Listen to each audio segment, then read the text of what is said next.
The river still stank of blood.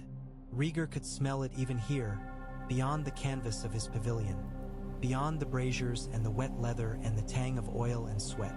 It clung to the trident like a second current, a red one that moved unseen beneath the moonlight. Men had cheered when the last of Robert's banners broke and ran. They were still cheering now, drunk and hoarse around their fires, cups held high to his name. He had smiled for them. He had lifted Dawn and Blackfire together in a crossed salute, the sword of legend and the sword of kings, and he had let their shouts wash over him like a tide. But when he sat alone, the clamor faded, and only the river remained. His fingers hovered over the strings of the harp in his lap, pale and slender and calloused only slightly. There was a cut along the back of his knuckles that he did not remember taking. A ruby from his armor had cracked as well, catching Robert's hammer and turning what might have been his death into only a bruise. He had felt the blow in every bone. Now the ruby lay in a dish beside him like a burst heart, its edges jagged, its light dull. He plucked one string, soft and uncertain. The note hung in the air, too thin in the breathing silence of the night, and fell away. Rhaegar let his hand drop. "My prince." The voice outside the tent was quiet, careful of disturbing him. He knew it without seeing the speaker. Arthur Dayne had a way of making even simple words feel like oaths. "You may enter," Rhaegar said. The Kingsguard knight came through the flap, helm tucked beneath one arm, white cloak stained by dust and a darker smear that might have been someone else's blood. Dawn rode at his hip, serene and deadly. Even tired, Arthur seemed cut from something harder than steel. Rhaegar watched him for a moment. He and Arthur had shared boyhood games in the Red Keep's courtyards, had sparred under Barristan's eye until their arms ached and their legs shook. He had watched Arthur kneel as a Kingsguard, watched him swear his life to Ares. He had wondered, then, if the Dane had sworn also to him. He wondered it still. "John Cunnington?" Rhaegar asked before Arthur could speak. "Alive." Arthur's mouth twitched in the barest hint of a smile. "Your hand is too stubborn to die of a mere spear through the shoulder. Maester Orell says he will be on his feet within a fortnight, if he does not tear the wound open through impatience. And Robert," Arthur's smile faded, "dead. Sir Richard Horp saw him fall beneath your blade. They have the hammer, but not the man." He hesitated. "Lord Eddard Stark escaped with a small company. The Vale men rallied to cover his retreat. We took Lord Aaron's banner, but not the man himself." The river hissed beyond the canvas. Rhaegar nodded slowly, feeling the weight of each name like a stone placed upon a scale. "Robert Baratheon is dead," he said, tasting the words. "The rebellion is broken." "It is more than broken," Arthur said. "It is over." Rhaegar looked down at his harp. One of the strings had a faint smear of blood where he had touched it with his wounded hand. Seemed fitting. "Wars do not end because one man falls," he replied. "They end when men who survive choose what comes next." Arthur's eyes were steady on his face. "And what do you choose, my prince?" Rhaegar rose. The movement jarred his ribs. There would be a bruise there from Robert's hammer, already turning dark beneath the padded jack, but he ignored the pain. He set the harp aside with care, as if it were something fragile and beloved that must not be disturbed. "What word from King's Landing?" he asked. "Any raven?" "None yet," Arthur said. "But riders from the vanguard report Lord Tywin has brought the Lannister host within sight of the city. They wait beyond the walls. No banners of loyalty are displayed." "Of course not," Rhaegar said softly. "Lord Tywin will count coins before he counts oaths. He will watch which way the dragon flies before he paints his lions on our banners." "Your father sent no word," Arthur added more cautiously. "No congratulations, no command." Rhaegar felt a tired smile pull at his lips. "My father was not eager for me to win," he said, "nor for me to return." Arthur did not answer. He did not need to. Rhaegar walked to the edge of the pavilion, lifted the tent flap, and looked out. The night lay heavy over the Trident. Cook fires burned like scattered stars. Banners their sigils blurred shadows in the dark. The three-headed dragon, the sun and spear, the crowned stag without its master, the falcon of the vale trampled in the mud. Men moved between the fires, laughing, drinking, cleaning blades that had tasted friends and foes alike. The river muttered on, indifferent. The dragon must have 3 heads, Rhaegar murmured. He had said it so often it had become prayer rather than thought.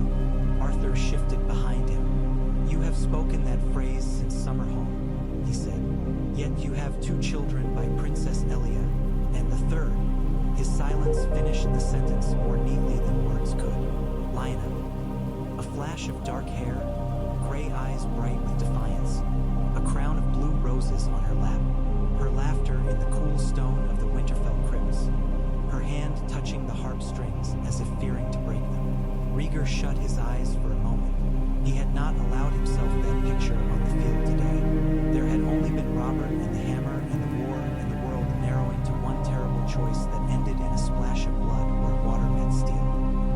The third is on a lonely tower hill, guarded by men who bear my honor for their own, Rhaegar said, opening his eyes again. I will send riders to the Tower of Joy at first light. When King's Landing is secure. Arthur frowned very slightly. You do not mean to go yourself? Not yet.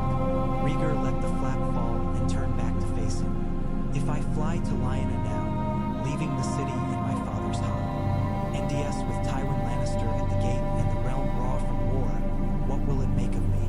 Lovers in songs may abandon crowns. Princes in truth cannot. Not if they mean to keep any of the promises their songs made. Arthur inclined his head, accepting the rebuke. He was not one for romance. His loyalty ran deeper than such things. You fear what King Aerys will do, he said. I know what he will do, Rhaegar replied. He will see treason in every shadow, hear Robert's name in every whisper. He will talk of wildfire and crows. He will demand heads, and he will not care if they are Baratheon or Arryn or Tully or Stark. He will strike at the realm as at an enemy and call it justice. And you? Arthur asked. Rhaegar held his gaze. I will not let him burn my kingdom to ash, he said. For a heartbeat there was only that, the words hanging between them like a drawn blade. Arthur sank to one knee. Then command me, my prince, he said. As your father commands me, I am sworn to you. Tell me whom to kill and whom to spare, and I will do it. Rhaegar felt a new heaviness settle on his shoulders that had nothing to do with armor. He stepped forward, resting one hand lightly on Arthur's bowed head in a gesture that might have been blessing. Rise, Sir Arthur, he said. For now, we kill no more men tonight. Order the captains to rest their levies. At sunrise, the royal host marches for King's Landing. I ride at its head. And Lord Stark, Lord Arryn, Arthur asked, standing. Send ravens, Rhaegar said. Offer terms. Robert is dead. Their rebellion is ended. There must be a peace that is more than a sword laid down under duress, or we will fight this war again in our grandson's time, and it will be worse. Arthur's jaw clenched. He did not approve of half measures, but he bowed. As you command. When he had gone, Rhaegar returned to his bench. The harp waited, strings glimmering like lines of moonlight. He did not take it up. Instead, he reached for the cracked ruby. It lay warm in his palm, as if the heat of his blood had seeped into it. Once, the rubies sewn to his armor had been tokens of prophecy to him, red stars that marked him out for greatness. The prince that was promised, the song of ice and fire, the child born amidst salt and smoke. Tonight, one had cracked. Tonight, he had seen his death close enough to taste it in the back of his throat. Perhaps the prophecies had always been warnings instead of promises. Rhaegar closed his fingers around the stone until the jagged edge bit into his flesh and his blood rose to fill the cracks. When he opened his hand again, the ruby gleamed darker. He set it back in the dish beside his heart and went to sleep with the sound of the river in his ears. King's Landing smelled no better than the Trident. The stench was different, that was all. Less of blood, more of shit and rot, and the thin sour reek of too many people pressed together behind two thick walls.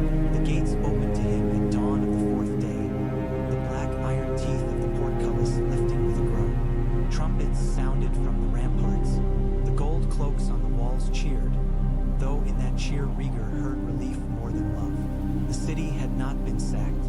That was something. The red tiles of the roofs still shone in the morning light. The towers of the great September stood unbroken. The dragon skulls in the red keep's undercrypts lay still and silent, undisturbed by fire and plunder. Smoke rose from a dozen chimneys instead of hundreds. Lord Tywin's camp sprawled to the west, bright with crimson and gold. The Lannister lion flew from tall poles, banners snapping in the river wind. The lions waited. They had not moved. Rhaegar rode past their display without slowing, cloak snapping behind him, the three-headed dragon flying over his own host. Arthur Dayne and Oswell went flanked him, white cloaks streaming. Behind them marched lines of men in mail and plate, sullen or proud or merely weary. The drums beat slow, the rhythm of a heart too long at war. They crossed the city like a spear pushed through an old wound. People poured into the streets to see them, shouting, jostling, craning for a glimpse of their prince. Women waved scraps of cloth that might have been meant for banners. Children clambered onto barrels and window ledges. "Dragon!" they cried. "The dragon! Prince Rhaegar!" He had ridden through these streets once as a younger man to win the tourney at King's Landing. Then the people had thrown red and white roses and cried for a song, and he had given them one. He had crowned Lyanna Stark the Queen of Love and Beauty, and the world had shifted very slightly beneath his feet. Now there were no roses. Now there were only hands reaching, voices rising in a rough chorus. "Save us. Rule us. Do not let the fires come." Rhaegar felt their fear like smoke in his lungs. In the yard before Maegor's holdfast, they dismounted. Squires and grooms ran forward, taking reins. Barristan Selmy came striding across the stones to meet them, his white armor polished, his hair more silver than Rhaegar remembered. "My prince," Barristan said, and bent the knee. Rhaegar's chest tightened. "Ser Barristan," he answered. He reached down and touched the old knight's shoulder. "Rise. You should not kneel for doing only what honor demanded." Barristan lifted his head. There was a troubled look in his pale blue eyes. "Honor is a sharp thing in King's Landing of late," he said. "Men cut themselves on it." Rhaegar followed his gaze to the high walls of Maegor's. Guards paced the towers, their faces drawn. The banners above them still bore his father's device. Fire glimmered faintly in the arrow slits. The whole fortress felt like a man holding his breath. "Has my father summoned the pyromancers?" Rhaegar asked quietly. Barristan hesitated. "They come and go at his command," he said. "There have been wagons, barrels. Lord Rossart and his fellows spend much time below the sea eye. That is all I can say." It was more than enough. Arthur shifted beside Rhaegar, one hand resting on Dawn. His jaw was tight. His eyes narrowed in the direction of the royal keep. "Where is he?" Rhaegar asked. "In the throne room.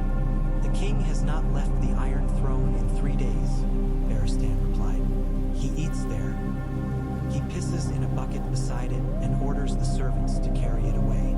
He says he will not sleep, for fear that dragons and wolves will creep into his dreams." "And my mother?" Rhaegar asked. "My brother?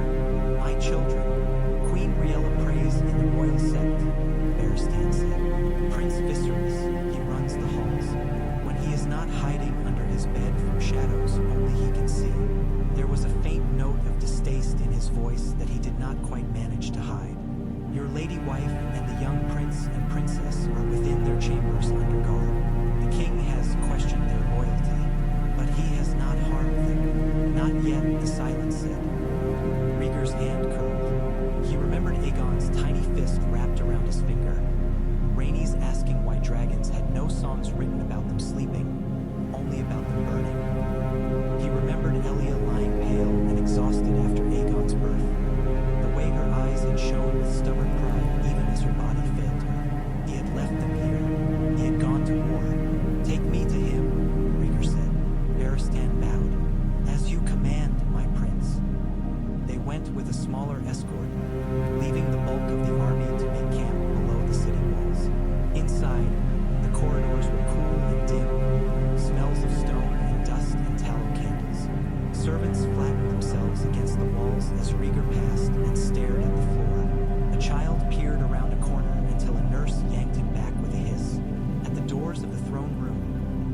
gold cloaks stood with halberds crossed.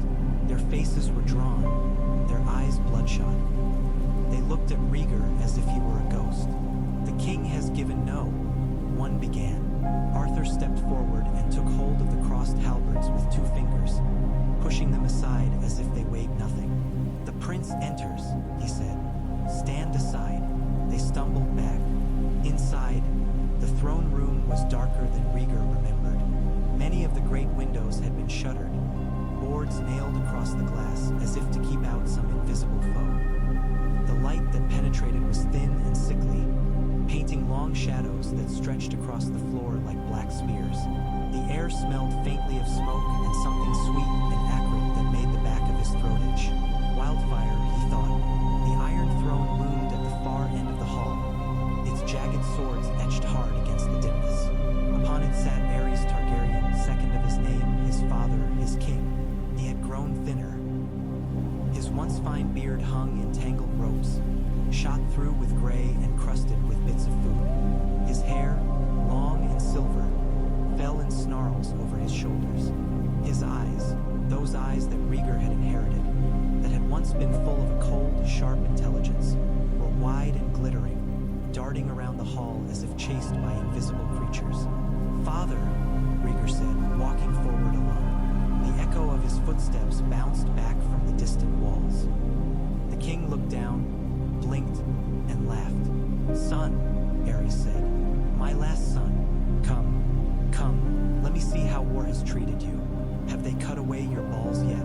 No? But they have lain heavy between us, have they not? Heavy. His voice was high and cracked, still rich with a strange music that had charmed the court when Rhaegar was a child. Now it crawled under the skin. Rhaegar halted at the foot of the throne. "Robert Baratheon is dead," he said. "His army is scattered. The river runs red with his blood. The rebel lords are broken. The crown is secure." "The crown," Aerys murmured. He reached out a hand and patted one of the twisted blades beside him, as if it were a loyal pet. "Secure. Are we iron? Are we ever secure? Iron rusts, iron breaks, fire purifies."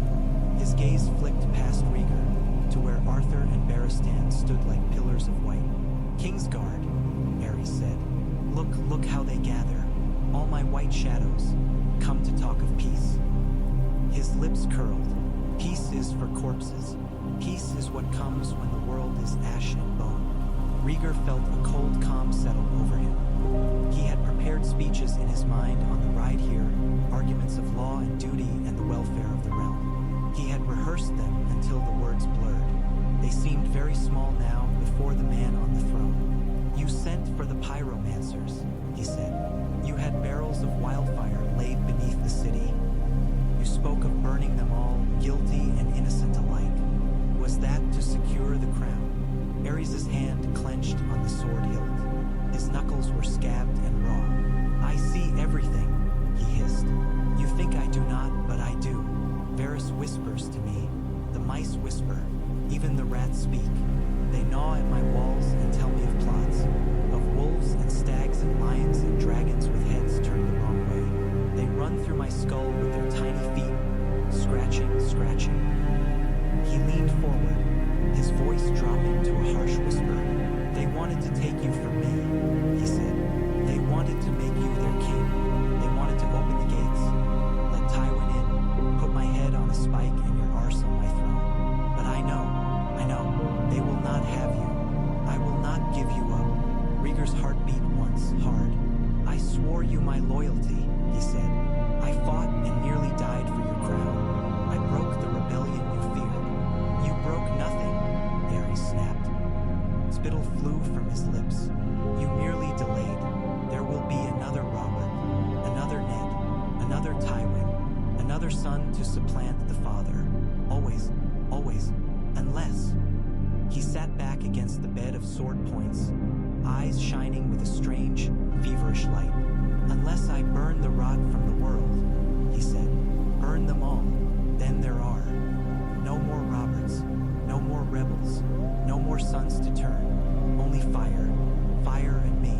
The words hung in the air like smoke.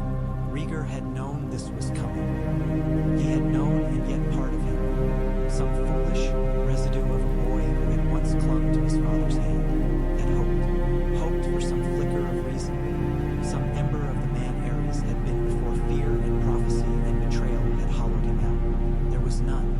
"You would burn King's Landing," Rhaegar said. He did not ask. He named it. Aerys smiled, a wide, eager grin that stripped years from his face and made him look like a child about to set a toy alight. "Oh, not just King's Landing," he said. "Why think so small? The 7 kingdoms are full of treason. They are a plague, a rot. Fire is the only cure. I will begin here in my own house to show them I am no craven, that I am no usurper." His lip curled at the last word. "I will make a pyre of the Red Keep. I will dance on it as I burn. I will burn you if you stand in my way. I will burn your little bastards and your whore royal and your mother and your brother and that little rat Viserys who thinks I do not see him scurry. Burn them all. Burn. Then. All." Each word struck like a blow. Rhaegar felt something inside him, something he had kept carefully caged for years, shudder against its bonds. "And what then?" he asked very softly. "Once everything is ash?" Aerys blinked. "Then," he giggled, "then I will sing. I will sing the song of fire that the Lord of Light puts in my mouth. I will be the brightest flame. All the others will be shadows on my walls." He raised both arms, spreading them as if to embrace the sword throne. "I am the dragon," he cried. "I am the king. I am Aerys of the House Targaryen, second of his name. I am the only man who truly sees. Do you hear them, Rhaegar? Do you hear them whispering?" Rhaegar's throat felt tight. "I hear the river," he said. "I hear the cries of men dying for thrones. I hear children too young to understand why their houses burn. That is what I hear, Father. That is what I see." He turned, looking at the hall, at the courtiers in their silks and velvets pressed back into the shadows, at Varys gliding near a pillar with hands folded, at Grand Maester Pycelle with his chain clinking softly, at Barristan and Arthur standing like ghosts of vows. "Look at them," Rhaegar said. "They are men and women, not shadows. They are the realm you were sworn to protect. You would burn them." "I am the realm," Aerys snarled. "Without me, there is nothing." Rhaegar looked back up at him. He remembered the cracked ruby. He remembered Robert's hammer falling, the roar in his ears, the world narrowing to a choice between blow and counterblow, life and death. He had chosen then. He would choose now. "No," he said. The word was quiet, but in the wrung space of the throne room it seemed to echo. Aerys' eyes widened. "What did you say to me?" "No," Rhaegar repeated. "You are not the realm. You are its king, or you were. That is not the same thing. The crown exists for the realm, not the realm for the crown." "You dare." "I dare," Rhaegar said. He straightened, the weight of years and prophecy settling differently upon him, not as burden but as purpose. "By every law of the 7 kingdoms, I am your heir. I have bled for your throne.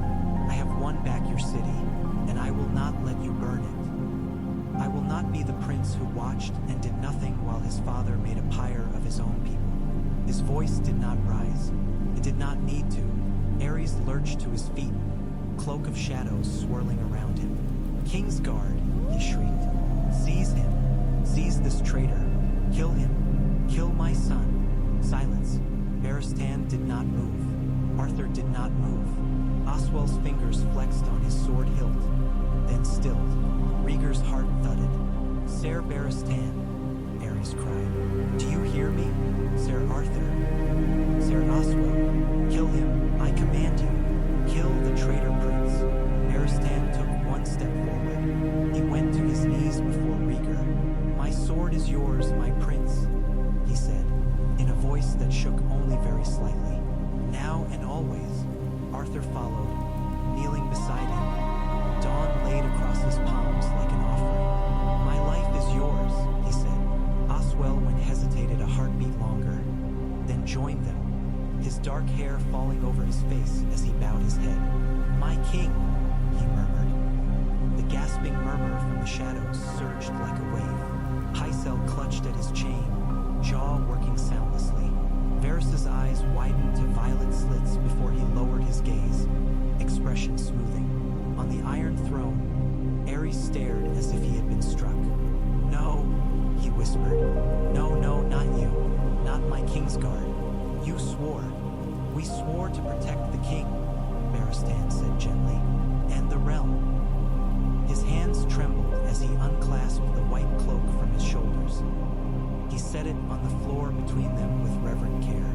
"I cannot protect either by obeying you in this," he said to Aerys. "I offer my cloak and my life to your son, to my prince, to my king." The word hung there, a simple thing that changed everything. Rhaegar heard his heartbeat in his ears. For a moment he saw another hall in another age, a Dragonlord prince standing before a mad king with a sword in his hand.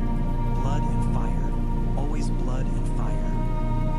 He reached down and touched Barristan's shoulder, then Arthur's, then Oswald's. "Rise," he told them. They did, in one smooth motion, as if they had rehearsed it all their lives. Aerys staggered back against the swords. "Traitors," he breathed. "All of you. Treason. I will have your heads for this. I will have." "Father," Rhaegar said softly. He took one step closer to the throne. "Look at me." Aerys did, with eyes like broken glass. "I am looking at a snake," he hissed. "Your mother wanted you. I did not. I knew you would be the end of me. You were born with prophecies coiled around your neck instead of a cord. You crawled out of her blood and asked if, or my throne with your eyes." Rhaegar remembered arms around him as a child, his mother's voice, soft and strained. He did not remember his father holding him.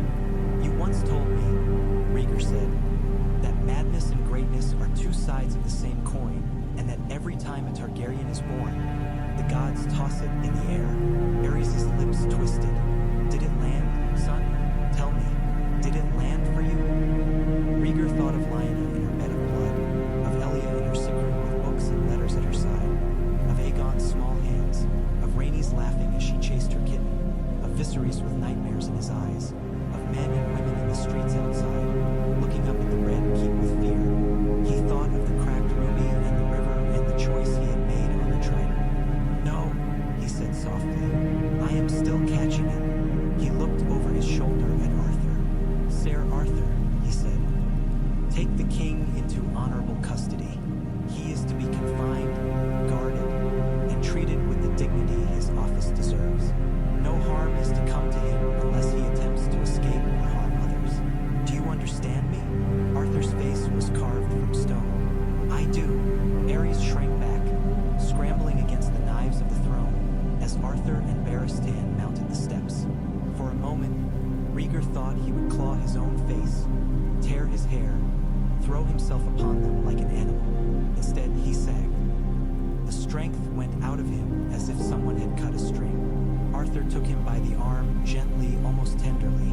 Barristan took the other. Between them, they led the king down from the Iron Throne. Aerys stared at Rhaegar over their shoulders, breathing fast. "You will fail," he whispered. "You will burn. They will burn you, just as they meant to burn me. You cannot stop it. Fire comes for everything. Fire comes at the end." Rhaegar said nothing. When they had gone, the hall felt larger, emptier. The Iron Throne stood bare for the first time since he could remember, a jagged silhouette against the gloom. Varys stepped forward, hands folded in his voluminous sleeves. "My prince," he said, inclining his head, "if I may be so bold, the city will require swift assurances. The lords will require words. The people will require bread. I am but a humble servant, but I would be remiss if I did not remind you that a throne, however iron, does not remain empty for long." Rhaegar looked at him. "And whom would you have seated, Lord Varys?" he asked. "Speak plainly. The time for riddles is past." A faint smile touched the eunuch's lips. "I have but one loyalty," he said, "to the realm, to the small folk who suffer when kings play their games. Today, my prince, you acted not as a player, but as a shield. There are few enough worse than to see you seated where your father Saturday. Pycelle cleared his throat, chain rattling. Your Grace, he wheezed, bowing so low his beard brushed the floor. If I may, it is not unknown in the annals of history for a king unsound of mind to be set aside in favor of his heir. For the good of the realm, of course. The Citadel would approve, that is, we would record it with great sympathy and understanding. Your Grace. The title rang in Rhaegar's ears like a bell. He looked up at the throne. In his dreams, Summerhall burned and a baby cried and someone sang a song he could never quite recall upon waking. In his dreams, he stood before an empty throne of swords and heard a woman's voice whispering of ice and fire. This was not a dream. Not today, Rhaegar said. The courtiers shifted, murmuring. Today I am a prince who has just done a hard thing, he continued. Today I am a son who has unseated his own father. Today I will go to my wife and my children and tell them they are safe. Today I will walk the streets of my city and show the people that no wildfire will devour them. Thrones can wait. Varys' eyes glinted. Of course, my prince, he murmured. Rhaegar turned and strode from the hall, feeling the eyes of the court upon his back. The weight of their expectations pressed against his shoulders like a cloak he had not asked for. He would put it on, but first he would be a husband and a father. Elia lay upon the couch beside the open window, propped up by embroidered cushions. The breeze that drifted and carried a faint breath of the sea beyond the city, salt and tar and distant gulls. Sunlight fell across her face, softening the sharp plains left by illness. She looked up as he entered, and her dark eyes filled with something fierce and bright. You took your time, she said, in the lilting Dornish cadence that made common words sound like some ancient song. I was beginning to think you had let Robert crack that pretty skull of yours after all. Rhaegar crossed the room in 3 strides and knelt beside her couch. He took her hand and pressed it to his lips. It felt fragile, the bones sharp beneath the skin, but the grip that tightened on his fingers was as strong as ever. I promised to come back to you, he said. It seems the gods decided I should keep at least one of my promises. Her gaze sharpened at that, reading more than he said. Elia Martell had always seen too much. It was part of why he had loved her once, part of why he still did. You're hurt, she said, fingertips brushing lightly just below his ribs where the bruise spread like a dark flower. Robert. His hammer came closer than I would like, Rhaegar admitted, but not close enough. A shame, Elia murmured. It would have made a very fine song, your ghost coming back to haunt me. Much easier than explaining some things to my brother. He winced. Elia. No, she squeezed his hand. Later, we will have that quarrel when I can throw a cup at your head and enjoy it properly. For now, tell me what you have done. I felt it. Rhaegar frowned slightly. Felt it. In the air. She gestured vaguely with her free hand. Everything was tight as a bowstring for days. His servants flinched at every step. Viserys had nightmares. Rhaenys hid with her cat under the bed. Aegon would wake and cry. And when I asked him why, he said there was a big fire in his dreams and everyone was screaming, but he couldn't find us. Today it broke. The air changed. She studied his face. You did something in that throne room. He thought of Aerys' eyes, bright with madness. He thought of Barristan's trembling hands. He thought of his own voice saying no. I unseated the king, he said. Came easier than he had expected. I had my father taken into custody. He will not burn the city. Elias' fingers tightened on his as if to anchor herself. Gods, she whispered. Rhaegar, do you know what you've done? Yes, he said. I have taken a step from which there is no return. Her gaze searched his face. Do you regret it? She asked. He thought of the pyromancer's barrels hidden under the streets. He thought of small folk clutching their children as they looked up at the Red Keep. No,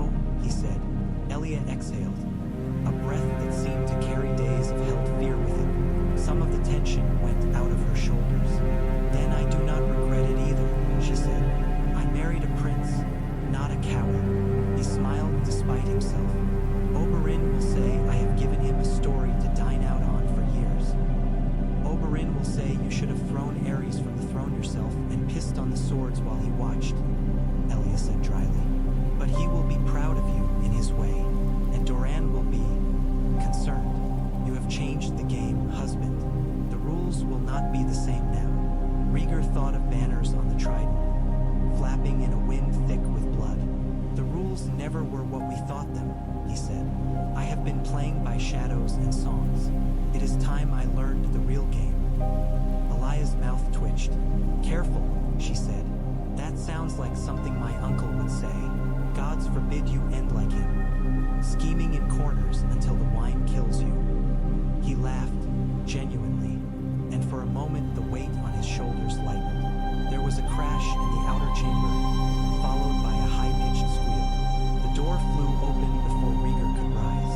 Rhaenys hurtled in like a small, dark comet, curls flying, the tattered remains of a ribbon trailing from her fist. She skidded to a stop when she saw him, eyes going very wide. "Papa?" she said, as if uncertain. Rhaegar opened his arms. "Yes, little cat," he said. She launched herself at him with such force that he rocked back on his heels. Her arms wrapped around his neck like a noose, small and fierce. He could feel her heart hammering. "You came back," she mumbled into his shoulder. "I told you I would," he said, stroking her hair. It smelled of smoke and lavender soap. "Did you doubt me?" "They said you were fighting a giant," Rhaenys said, pulling back enough to look at him. Her lower lip trembled, but her voice was determined. "With a hammer as big as a horse, and that sometimes giants eat princes. I didn't want you to get eaten." "Giants do not eat princes," Rhaegar said solemnly. "They eat goats. Princes taste of duty and worry. Very tough, very stringy. No giant would bother." She giggled, the sound a tiny miracle. "You're silly. Only for you," he said. She touched his breastplate with one finger. "Is that his blood?" she asked, voice suddenly hushed. Rhaegar glanced down at the faint dark spatter that no polishing had fully removed. "Yes," he said. He would not lie to her. "Robert Baratheon's. Is he the man who wanted to hurt us?" she asked. "Yes." "Good," Rhaenys said, with a fierceness that took him aback. "I'm glad he's dead." Alia's eyes met his over their daughter's head. There was understanding there and worry. "Where is your brother?" Rhaegar asked gently. "Asleep," Rhaenys said. "He cried a lot last night. Lady Lemore said he was only a baby, but babies can feel things too, even if they can't talk. I told him you would come back." She hesitated, then added in a rush, "And I told him if you didn't, I would protect him, even if I'm only little. I would bite anyone who tried to hurt him." Rhaegar swallowed. "I know you would," he said. "You have more dragon in you than half the men who marched under my banner. Remember that. Never forget it." She preened, then frowned. "Is grandfather still mad?" she asked. "Yes," Rhaegar said softly, "but he will not hurt you. Promise. He will not hurt anyone now." Rhaenys studied his face, solemn as an old woman. "You're different," she said. "How so?" he asked. "You look more like a king," she said, as if it were obvious. "Before, you looked like a sad song." Elia laughed outright. "Out of the mouths of babes," she murmured. Rhaegar kissed his daughter's brow. "Perhaps a king can be a song," he said. "A different sort of song." Rhaenys wrinkled her nose. "Not a sad one," she said. "I don't like the ones that make Mama cry." Alia's smile faltered. She looked away out the window. Rhaegar held Rhaenys closer. "I will try," he said. "For you, for Aegon, for all of us." Rhaenys seemed satisfied. She wriggled free and ran to climb up on the couch beside her mother, curling against her side like a cat returning to its familiar perch. Alia's hand went automatically to her hair. "Go," Elia said to Rhaegar after a moment. "Before the court gnaws itself to pieces wondering what you plan, show yourself. Walk among them. Let them see that you bleed and breathe and do not burn." He did not want to leave. There was a part of him that longed to stay here, in this small room with its sea breeze and its scattered toys, to be only husband and father, to let someone else make the hard choices. But there was no one else. "We will talk," he said quietly, catching her gaze. There was more. Lyanna, the Tower of Joy, the child that might already be born or might even now be struggling.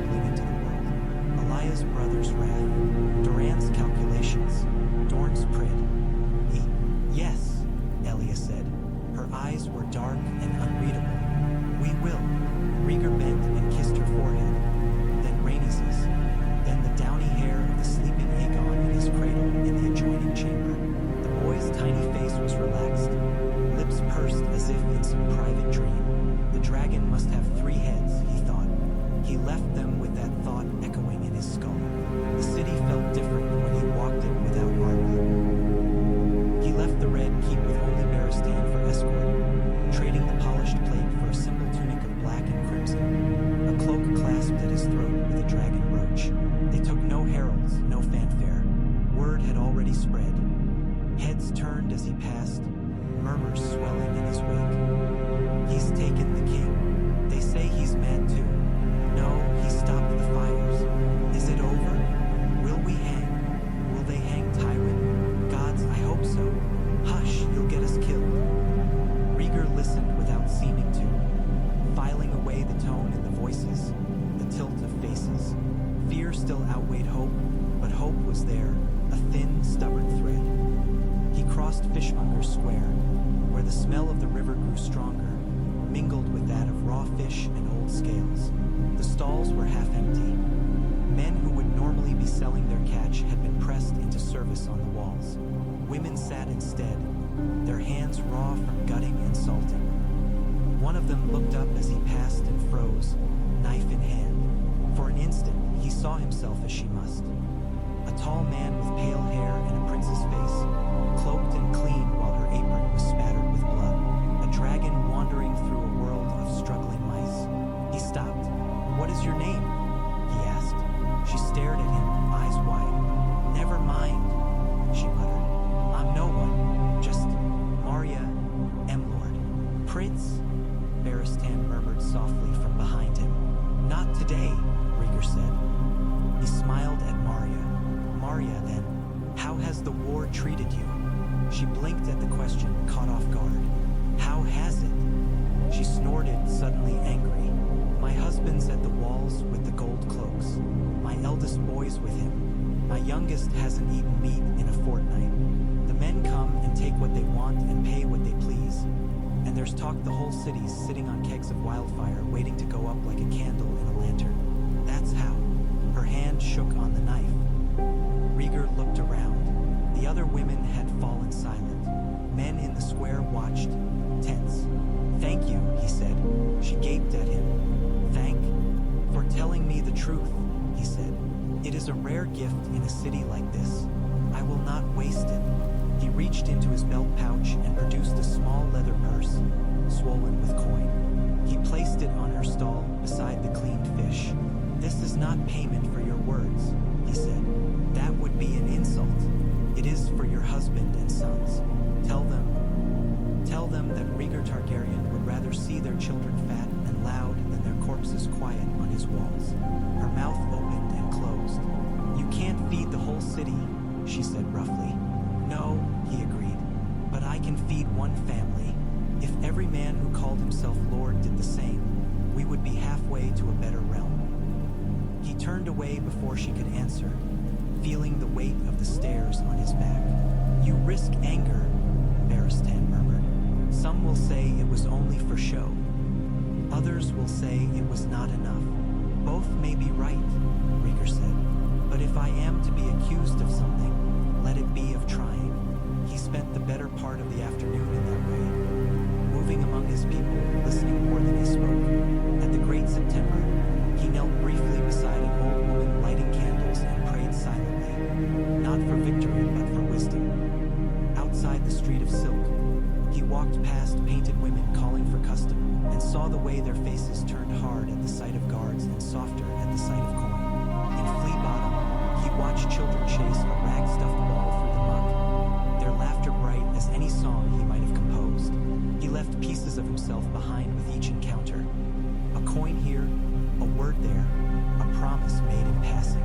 Small things, not enough to mend a broken realm. Perhaps not enough to change anything.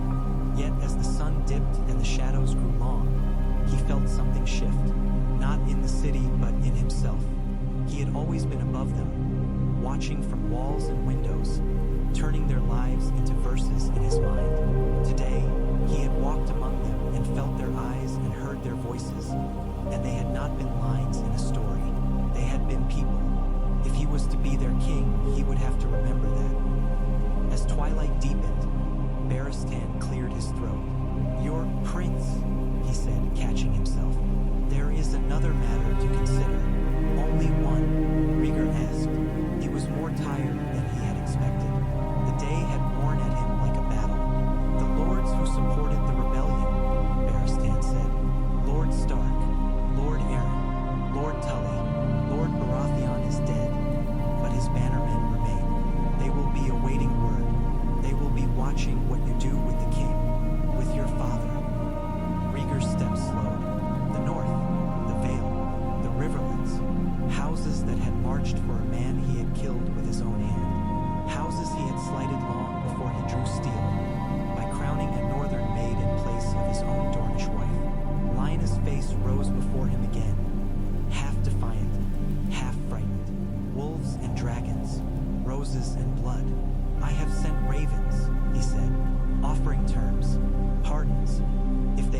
down arms and swear fealty. If they accept, Barristan said. And if they do not? Rhaegar exhaled. His breath puffed in the cooling air. Then I will go to them, he said. Not with armies, with words. They deserve to hear my reasons from my own mouth. They deserve to see whether the man who took their sons' lives is a monster or something else. Barristan looked troubled. It is a risk, he said. They may take your head and call it Jew. Stice. They might, Rhaegar agreed. But perhaps if I do not go, their sons will come for mine one day, with that same word on their lips. Justice. Blood for blood. I would rather they decide after seeing my face than after hearing only songs about my sins. Barristan smiled faintly at that. Your Grace, he said. Rhaegar did not correct him this time. They walked on. Night found him back in his solar, staring at the harp he had carried from camp, at the cracked ruby beside him, at a blank piece of parchment waiting on the table. The candles burned low, their light flickering in response to some draft he could not feel. He had spoken to the small council, such as it was. Varys had shed a sympathetic tear or two and promised to spread word through his little birds that the city would not burn. Pycelle had fussed and flattered and hinted heavily that the citadel would look with favor upon a firm, orderly transition of power. Lord Chelsted had sputtered about legalities until Rhaegar reminded him gently that clinging too hard to parchment was a poor protection against wildfire. He had not yet called the lords to council. That would be tomorrow. He would stand before them and declare that King Aerys had been removed for the good of the realm, that he would serve as Prince Regent until a great council could be summoned to confirm the succession, that no man would be punished merely for having followed Robert when joining him had seemed the only way to avoid a mad king's flames. The words came easily enough to his mind. What did not come easily was the letter he now meant to write. Rhaegar sat, dipped his quill in ink, and began. To Ser Arthur Dane, Lord Commander of the Kingsguard, at the Tower of Joy. The rustle of the quill on parchment was the only sound in the room for a long while. He wrote of victory at the Trident, of the removal of Aerys, of the need for secrecy and patience. He wrote of politics in careful strokes, the sort of measured, reasonable words that lords and maesters liked to receive. Only toward the end did his hand falter, hesitation catching him like a hand on his wrist. Give my greetings to Lady Lyanna, he wrote slowly. Tell her the storm has broken but not yet passed. Tell her I mean to come as soon as I may, as soon as it is safe, for her, for the child, for all of us. Tell her. He paused. What could he say that would be enough? Sorry? Forgive me? Wait for me? Had he the right to ask any of it? In the end, he wrote. Tell her I remember the blue roses and the song she asked for and did not get. Tell her I am trying to be worthy of both. He signed it. Rhaegar, Prince of Dragonstone. Not yet king. Not in ink. He sanded the parchment, shook it gently, and sealed it with wax. The dragon sigil impressed itself deep and clear. As he reached for the bell cord to summon a page, there was a soft knock at the door. Enter, Rhaegar said. The door opened to admit Varys. He moved with his usual unctuous grace, but there was an alertness in his eyes Rhaegar had learned to respect. My prince, Varys said, bowing. Forgive the intrusion at so late an hour. I thought it best to speak privately. Rhaegar gestured to a chair. Sit then, he said. We have had too many secrets in this court. Let this not be one more. Varys settled into the proffered seat as if it were a throne in its own right. I will be brief, he said. It concerns your new position. His hands fluttered delicately. Or rather, how you mean to define it. Rhaegar frowned. You have heard what I said in council. I will serve as Prince Regent. We will summon a great council of the lords to confirm Aerys' removal and decide. Varys smiled, a small, knowing thing. My prince, he said. You are a man of honor, of songs. You like forms. That is admirable. The realm, alas, is not a song. It is a hungry beast. It eats hesitation. It gnaws at uncertainty. If you leave too much space between being a prince and being a king, someone will fill it. Tywin, Rhaegar said. Varys inclined his head.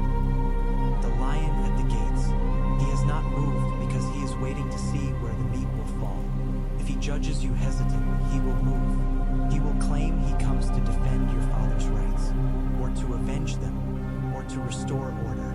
Men such as he are very clever at finding words to suit what they already desire. Rhaegar tapped one finger lightly on the table. If I declare myself king without consent, he said, I am no better than my father in the eyes of many. Another usurper, another dragon seizing what he pleases. There are worse things than being called a usurper, Varys said gently. Being dead, for instance, or watching your children die. Rhaegar thought of Aegon's tiny face, of Rhaenys' fierce eyes. I will not rush, he said. I will not be pushed into taking a crown with blood still fresh on my hands. If Tywin moves, we will deal with him. There are ways to bind lions, marriages, promises of office. The hand's chain has always fit his neck snugly. Varys' brows flicked up. You would make him hand again? If that will keep his claws sheathed, Rhaegar said. For a time, better a lion whose hunger I know than a dozen wolves whose teeth are hidden. Varys studied him. You are more pragmatic than some believed, my prince. I am more tired than I was, Rhaegar said. They sat in silence for a moment. There is one more thing, Varys said at last. Word of a certain northern lady. In a certain tower. Rhaegar's hand stilled on the sealed letter. You know of that, he said. It was not a question. Varys' smile was almost pitying. My little birds know many things, he said. Nothing flies in or out of the capital's shadow without my hearing the whisper of wings. I have said nothing because it was not yet advantageous to you or to the realm. Now, however, I must counsel caution. Rhaegar's jaw tightened. You counsel many things, Lord Varys. Caution is always among them, because it is often needed, Varys replied. You have deposed a king and spared a city. You stand on the cusp of a new order. The realm could be reshaped in your hands into something gentler than what came before. But secrets have weight. A northern wolf in a southern tower, bearing your cub, will weigh heavily indeed when the time comes for others to judge you. She is my wife, Rhaegar said quietly, by rights old as Valyria, by heart, if not by Maester's ink. I will not speak of her as if she were a loose stone to be bordered over. Varys' eyes darkened. I do not suggest you deny her, only that you choose the moment of revelation with care. Dornish tempers burn hot. Northern pride is cold and sharp. To make a golden age, my prince, you must not let your heart outrun your strategy. Rhaegar thought of Elaya's eyes in the sunlit chamber, of Lyanna's eyes in the dim Winterfell crypts. My heart outran my strategy years ago, he said. We are living with the consequences. I intend to be wiser now, but I will not build a new realm on lies. Varys bowed his head. Then I will do what I can to ensure the truth does not kill you before you can speak it yourself. He rose, his silks whispering. One last thing, he said at the door. You spoke today of being a different kind of king. A shield, not merely a sword. Remember that shields can be broken from within as well as without. Choose the hands that hold you carefully. When he had gone, the room felt quieter. Rhaegar sat for a long time, listening to the distant pulse of the city, the muted clatter of guards, the murmur of somewhere a woman singing a lullaby to an unseen child. At last, he reached for the harp. His fingers found the strings almost of their own accord. He plucked a note, then another. A melody unfurled, hesitant at first, then stronger. It was not one he had played before. It had no words yet. He thought of fire licking at stones and being turned aside, of rivers washing blood downstream, of children waking from nightmares to find their fathers still alive, of a mad king led gently down from his throne, of a Dornish princess laughing through pain, of a northern girl beneath a crown of blue roses, of dragons with 3 heads. The song wove itself around those images, thread by thread. He played until the candles had burned low, until his fingers ached, until the tune felt less like something he was making and more like something he had uncovered, buried in the world and waiting to be found. When he finally stopped, the silence that followed felt different. Not empty, expectant. Rhaegar looked at the cracked ruby in its dish, at the sealed letter on the table, at the dark window that showed only a smear of stars. "This is the first step," he said softly, to no one and nothing in particular. "Only the first." Outside, the city slept uneasily, caught between two ages. Somewhere on a lonely tower hill, far away, a woman labored, and a child perhaps cried for the first time, drawing breath in a world that had almost burned before he was born. The coin was still turning. Rhaegar Targaryen sat alone in his soul, with a harp and a song and a choice already made, and waited to see on which side it would land. Morning came gray and cold, as if the sky itself were unsure. Rhaegar woke with the song still under his fingers. For a moment he did not know where he was.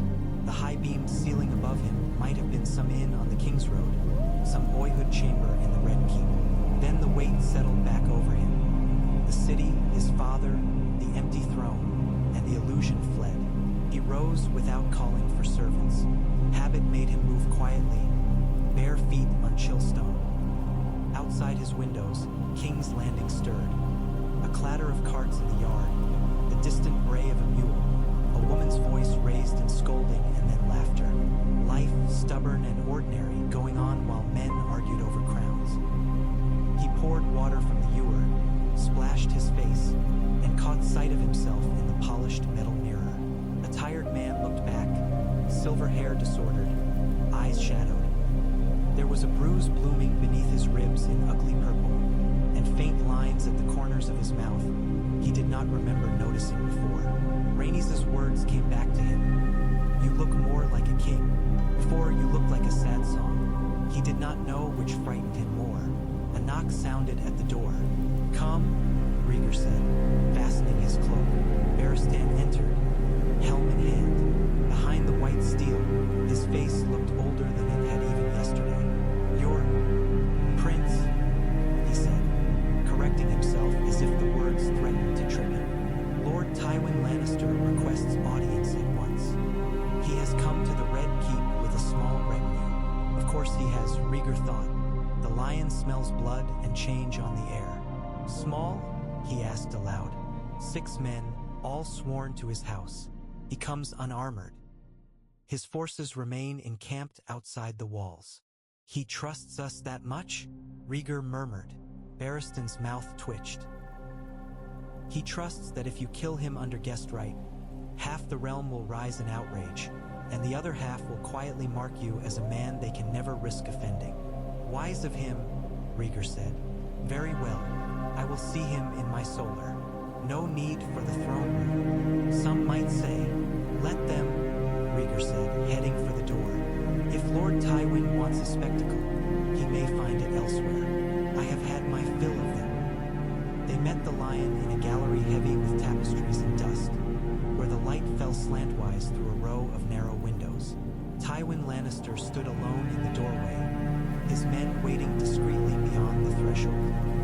He had always been a tall man, and age had not stooped him. His hair was more silver than gold now, but it was still thick, brushed back from a high brow. His face seemed hewn more sharply than Rhaegar remembered, all planes and edges, as if whatever softness had once been there had been, carved away by time and rage. He bowed just enough to acknowledge a prince without conceding too much. "Your Highness," he said. His voice was cool, measured. "I come at your summons. Though I confess, I had expected to be summoned to the throne room." "I sent no summons," Rhaegar replied. "You requested audience." Tywin's eyes narrowed a fraction, taking the measure of the correction. "Then allow me to request it again, more formally." "You have it," Rhaegar said. "We may speak here." He gestured toward a simple table near the window. There were no banners, no courtiers, no great chair with dragons carved into the arms. Only 2 straight-back chairs and a carafe of watered wine. Tywin's gaze flicked briefly to Barristan at Rhaegar's shoulder. "Alone?" he asked. "My Kingsguard stay," Rhaegar said. "It is what they are for. You are welcome to bring one of your men if it soothes you, though I doubt anything much does." For the first time, Something like amusement stirred in the older man's pale green eyes. "I see war has sharpened your tongue as well as your sword," he said. "I will trust you not to have me murdered in front of Ser Barristan. I would not deprive him of the pleasure of doing it himself, were it ordered." Barristan colored faintly, saying nothing. They sat across from each other. For a moment, neither spoke. Outside the window, the city's murmur rose and fell, indifferent. "You deposed your father," Tywin said at last. There was no preamble, no courtesy. "Without me," Rhaegar met his gaze. "I removed him from the throne," he said, "for the safety of the realm. He is under guard, not dead. That is a distinction you, of all men, should appreciate." "Safety," Tywin repeated. The corner of his mouth curled. "An admirable word, covers much. Perhaps you would like to show it to the men roasted alive in your father's halls these past years. Or to the lord whose son was burned in his own armor. Or to the small folk who have been dreaming of green fire under their beds ever since word of the pyromancer's labors leaked into the streets." "I will have no more burnings," Rhaegar said. "You have my word." "Your word," Tywin said softly, as if tasting it. "And what is that worth, Highness? You gave your word to your Dornish bride. Then you crowned a northern girl with blue roses. Then you vanished with her, leaving your wife and children in the grasp of a man you yourself judged mad enough to burn them all." The words were needles, each carefully placed. Rhaegar forced himself not to flinch. "I have earned your reproach," he said. "Say all you wish on that score. You have every right. But do not pretend you came here for justice." Tywin's eyes hardened. "No," he agreed. "I came to end a war and to ensure that House Lannister would be on the winning side.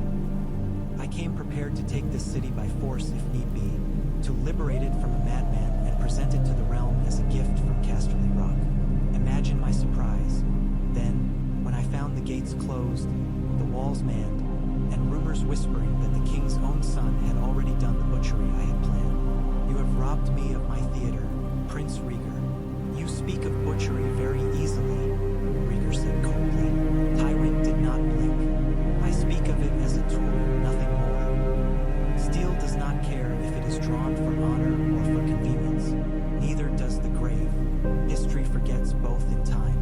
What remains is only who ruled, and how long." Rhaegar studied him. "You would have sacked this city," he said. It was not a question. Tywin's silence was answer enough. "And you are displeased that you cannot." "I am displeased," Tywin said, "that you have made a move without telling me that there was a game at all. For years I served as hand to your father. I ruled in all but name while he drank and burned and muttered to himself. I made the realm rich. I kept the peace. Then he cast me aside like a grown child breaking his favorite toy.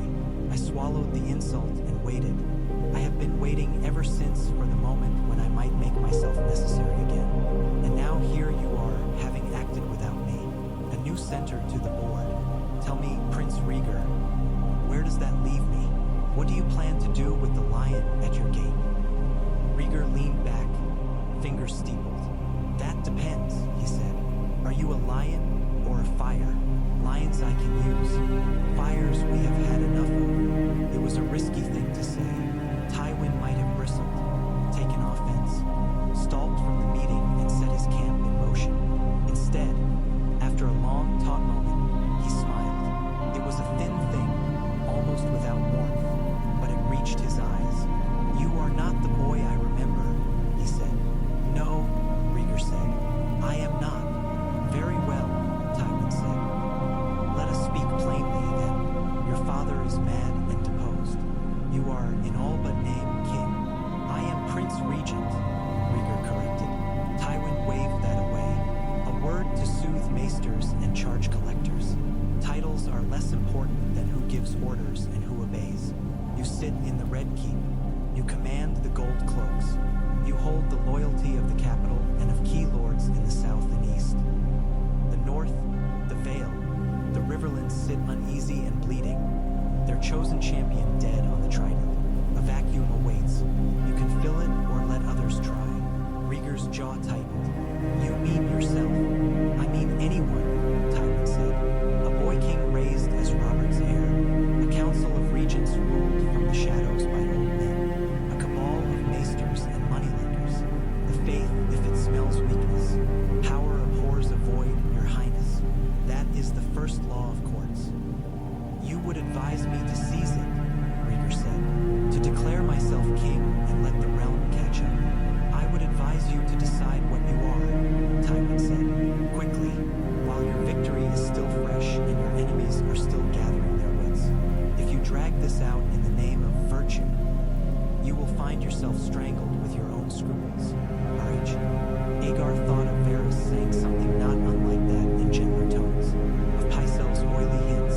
Of Elia cautioning that he had changed the game. What would you have, Lord Tywin? He asked.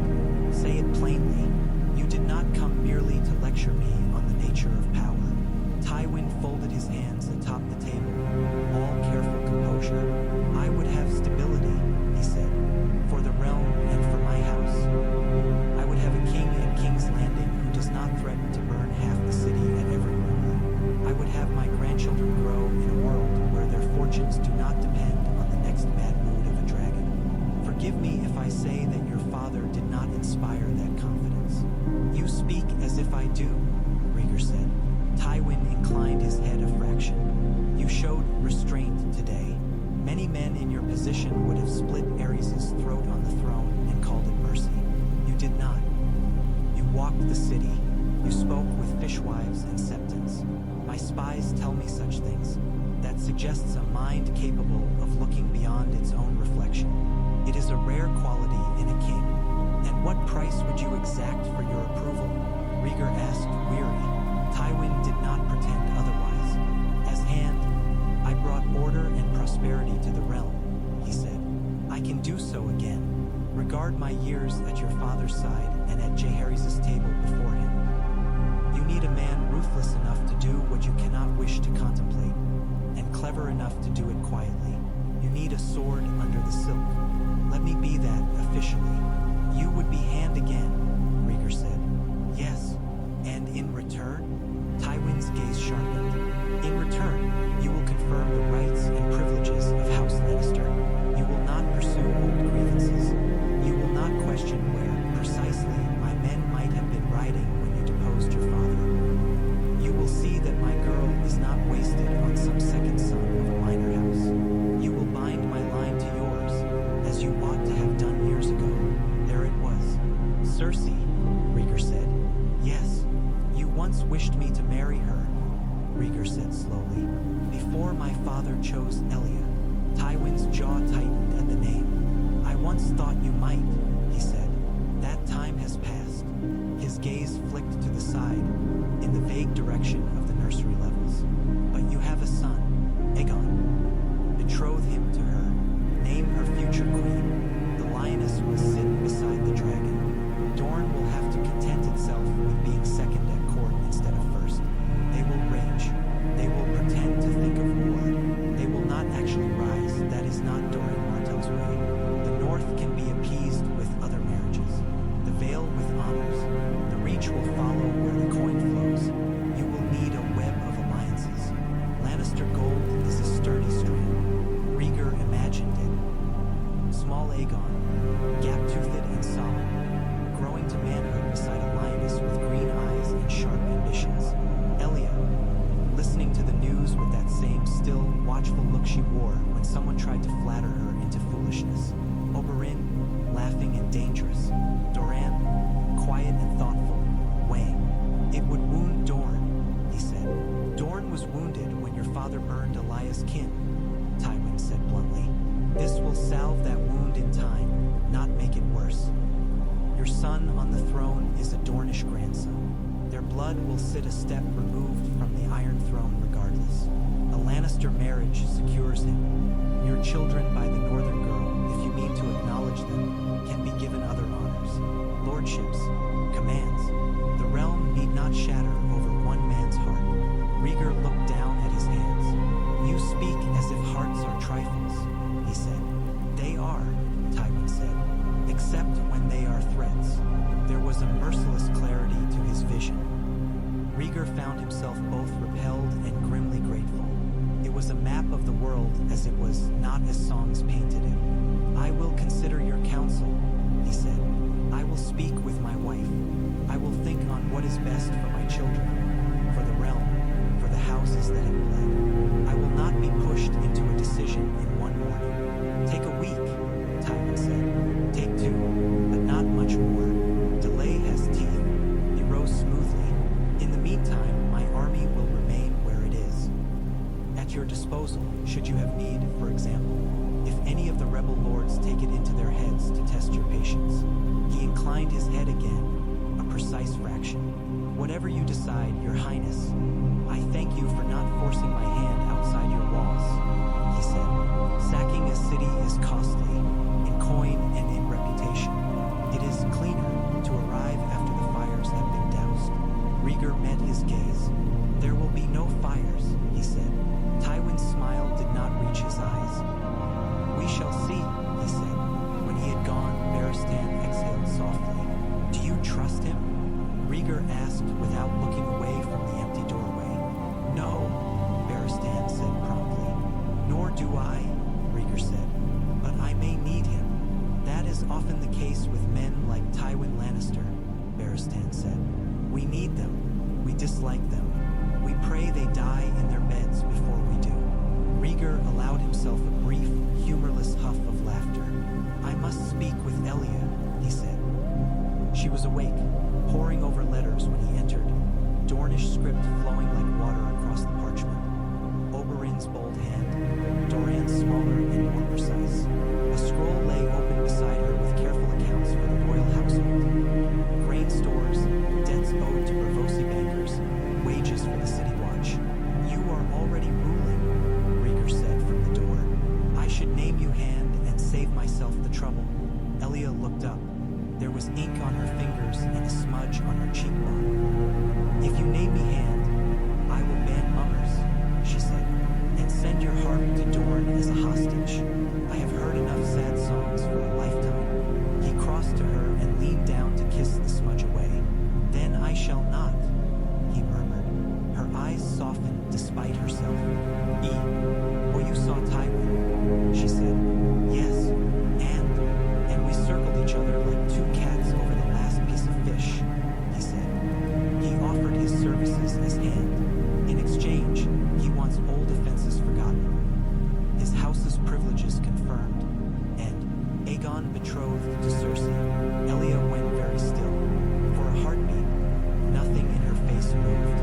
Then she exhaled, long and slow, and sank back against the cushions. "Of course he does," she said. "Tywin has wanted his daughter on the throne since she drew breath. He will not give up now merely because she must marry a boy instead of a man." "You do not protest the idea on Aegon's behalf?" Rhaegar asked carefully. "Oh, I protest everything on Aegon's behalf," Elia said. "That is my job. I will protest the heir if it looks at him wrongly. But I am not blind. Aegon will one day be king, if the gods are not too cruel. He will need a queen. Cersei is proud, beautiful, clever.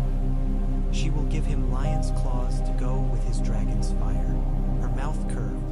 Also, she will make Dorne grit its teeth until they crack. Oberyn will be insufferable. I almost want to see it." Rhaegar sat beside her. "It would wound you," he said quietly. "You know it would. Everything about your life wounds me," Elia said, not unkindly. "I married into a house of burning men. I did not expect a quiet life with a country lord and a sunflower field. You love me. You loved Lyanna. You will love others, perhaps. Always in pieces, always torn between songs and duties. I made peace with that the day I took your name. I can make peace with your son marrying a lioness." Her fingers found his entwined. "What I cannot make peace with," she said, "is you pretending this is only about betrothals and offices. Tywin offers you a bargain, yes, but he also offers to wrap your realm in chains of gold. If you take them, you will be strong. You will be rich. You will also be beholden. A hand like Tywin does not serve. He rules through the man who wears the crown." "I know," Rhaegar said. "Do you?" she pressed. "He is very at making men like you feel that they are kings, while he quietly rearranges the board beneath their feet. If you accept him, you must be sure you are making a choice you can live with, not merely reaching for the nearest stone in a flood. He thought of Tywin's eyes, cool and assessing, of his own desperate desire to hold everything together. "What would you have me do?" he asked. Elias' brows rose. "You are asking me? I should have asked you more often," he said. "Before the Trident, before Lyanna, before many things." Her gaze searched his face, weighing sincerity against guilt. "You cannot decline him outright," she said at last. "That will drive him into the arms of whatever rival arises. You cannot embrace him fully either, or Dorne and half the South will think you mean to rule as another Tywin's puppet. Take what you need: his army, his coin, his experience.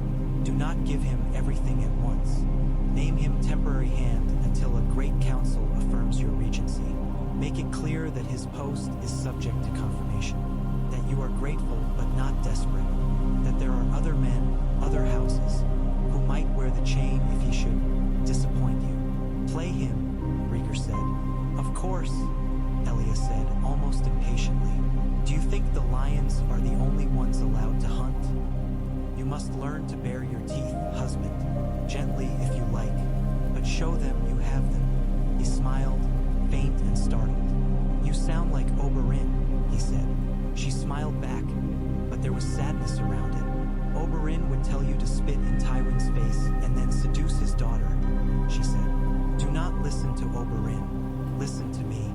Build yourself a council that is not all one man. Bring in others who owe Tywin nothing. A rich man, perhaps, shallow and vain, but rich and hungry for favor.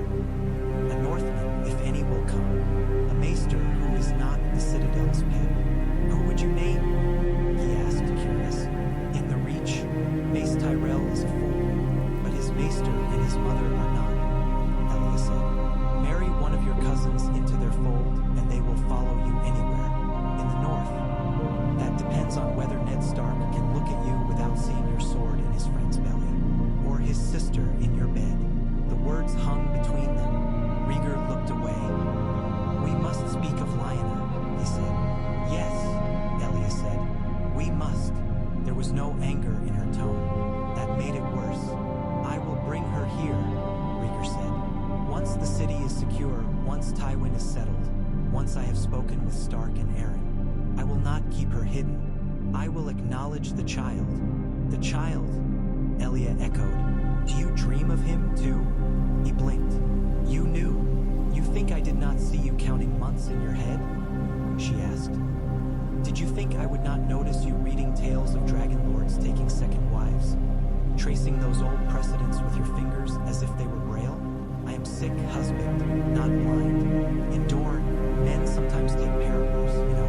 Bastards are rarely treated kindly elsewhere, but we do not break them on the wheel. I thought, perhaps, I could live with being first wife and leaving you your northern song as a comfort."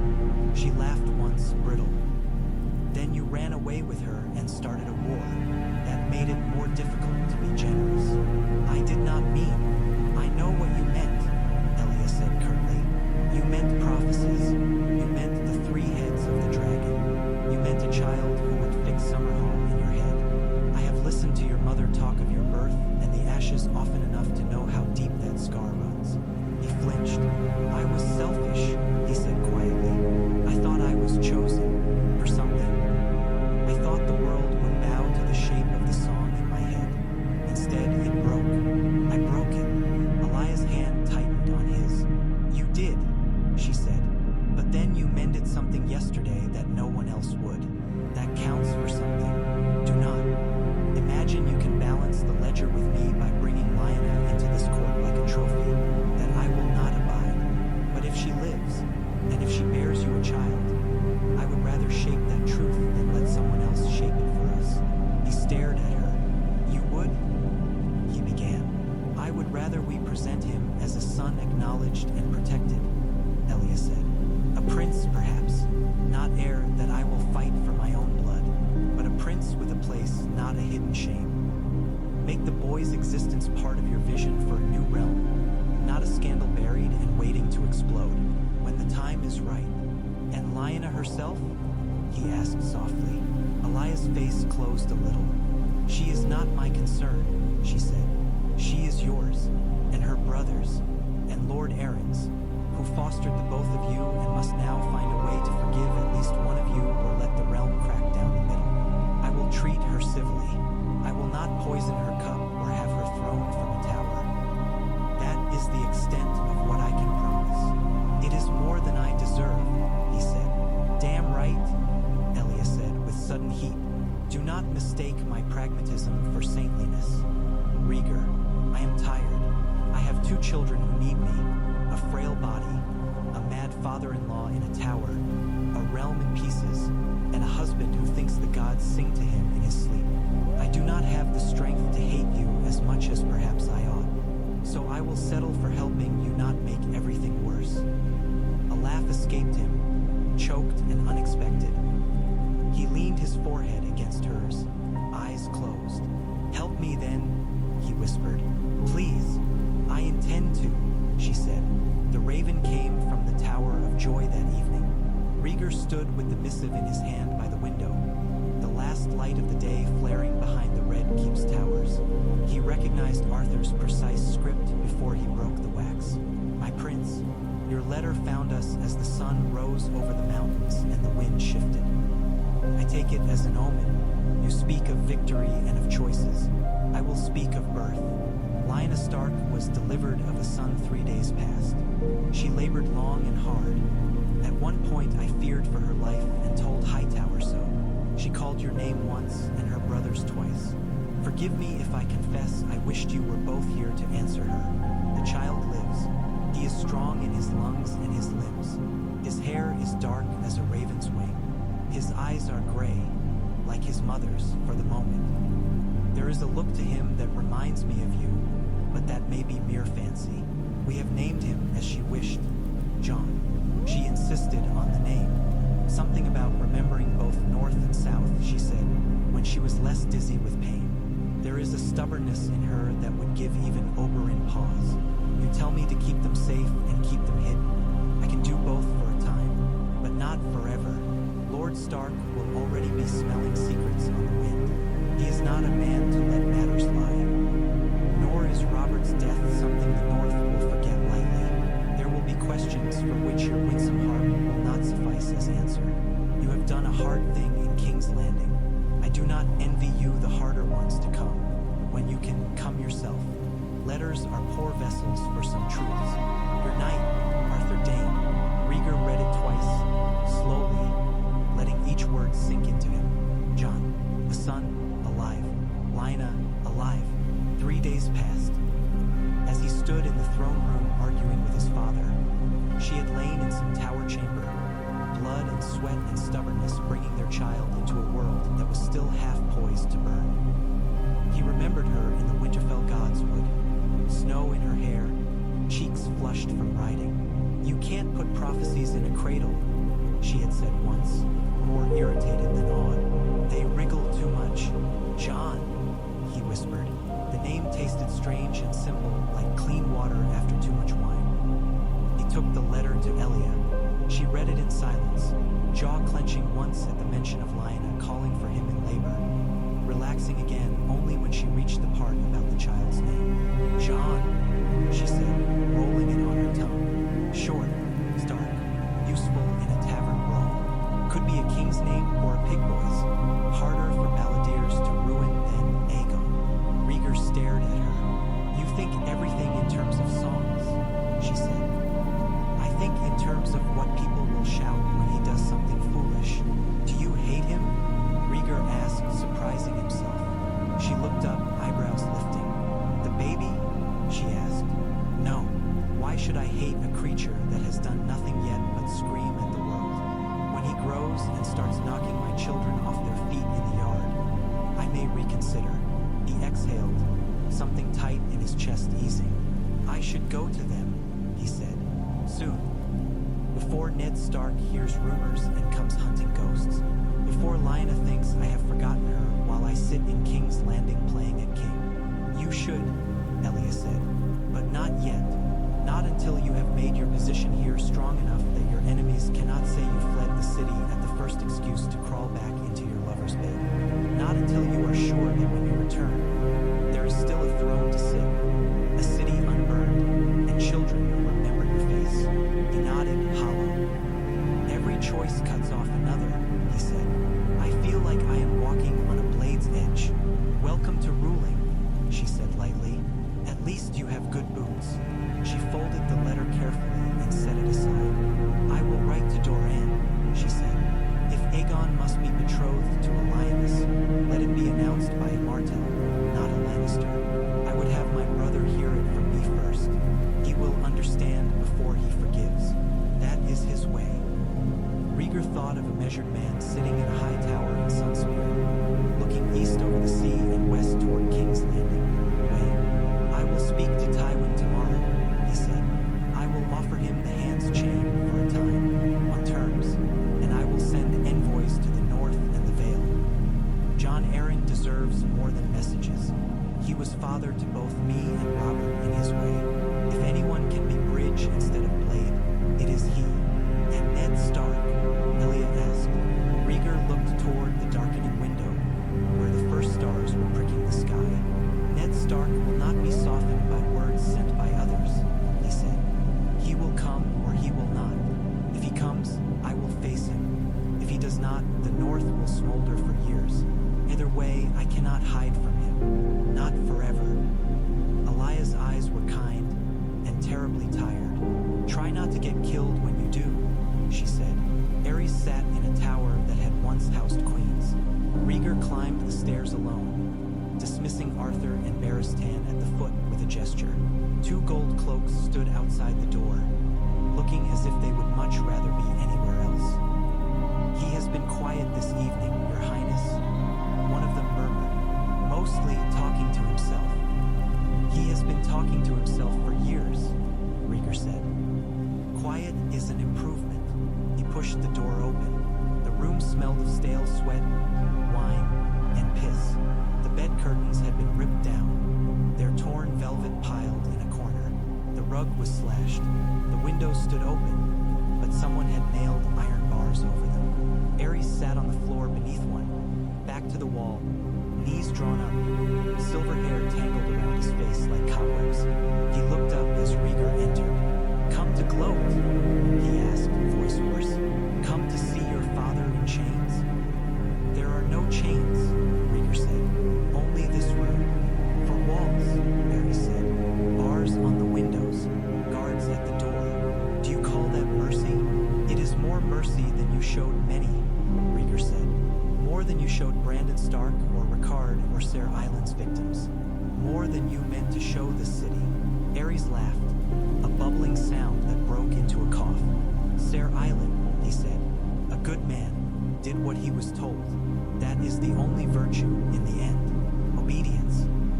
Without it, we are all just animals tearing at each other. Do you feel better now, my son? Now that the realm calls you savior?" Rhaegar crossed the room and sat on a low stool, accepting the stench as one accepts rain. "The realm does not know what to call me yet," he said. "Savior, usurper, oathbreaker, it will decide in time. I did not come to speak of that." "Ah," Aerys said, "you came to see if I am sorry." "No," Rhaegar said softly. "I know you are not." Aerys tilted his head, studying him.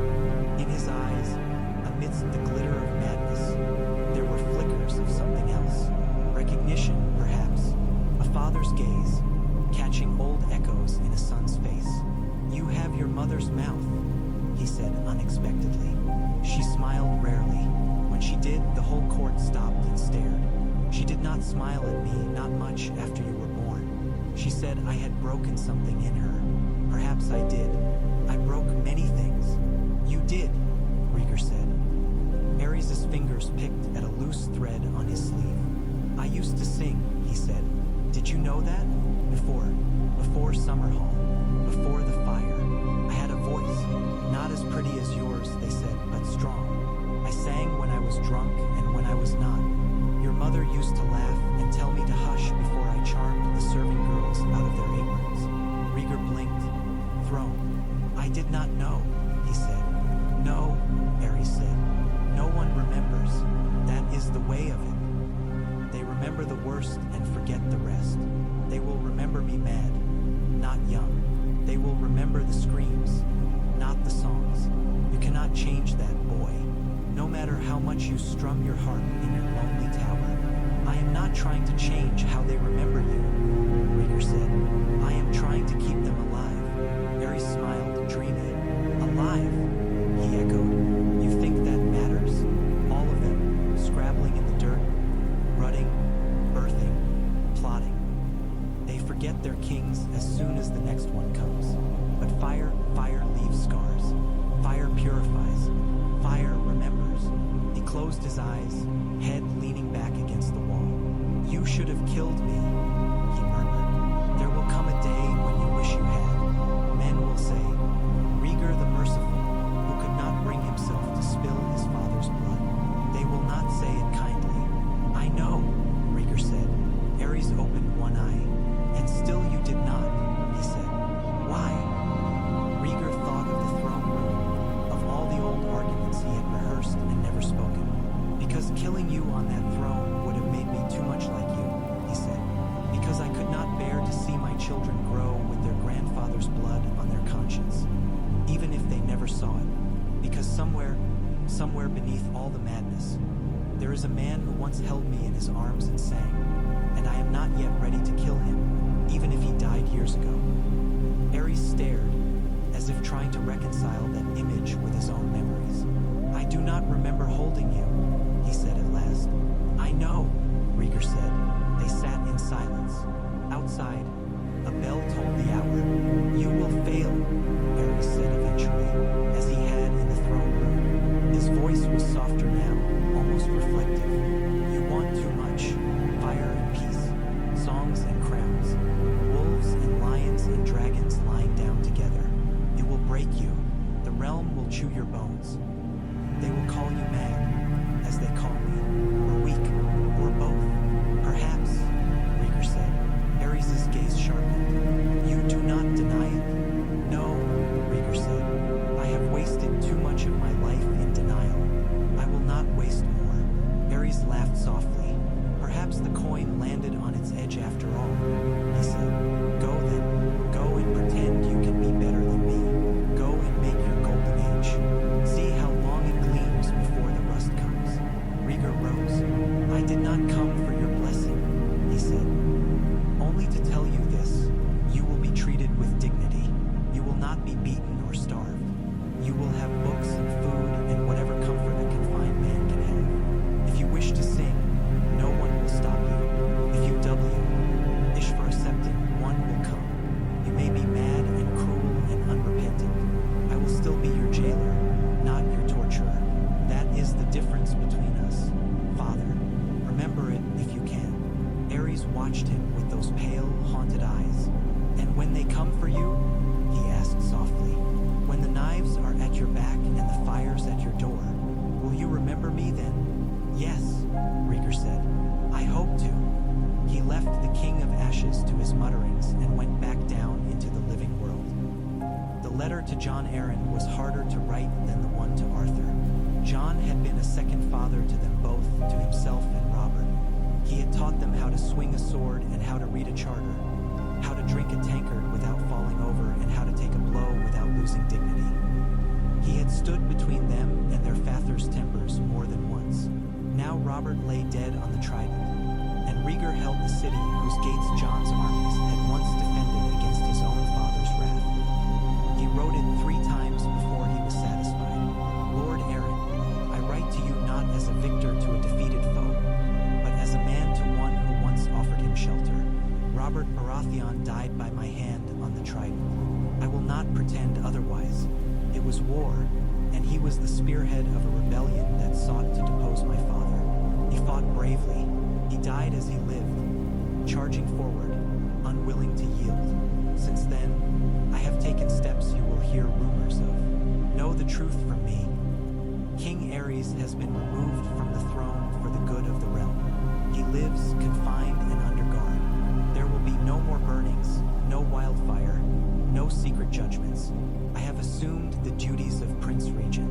In time, a great council must decide how the law will name what has been done. For now, the law must bend to necessity or break entirely. I offer peace. To you, to Lord Stark, to Lord Tully, to all who followed Robert believing there was no other way to stop madness. Lay down your arms. Accept a general pardon. Come to King's Landing under safe conduct and see with your own eyes whether I intend to be in other areas or something else. If you find me wanting, you will at least know it directly rather than from the mouths of those who profit from discord. You fostered me and Robert both.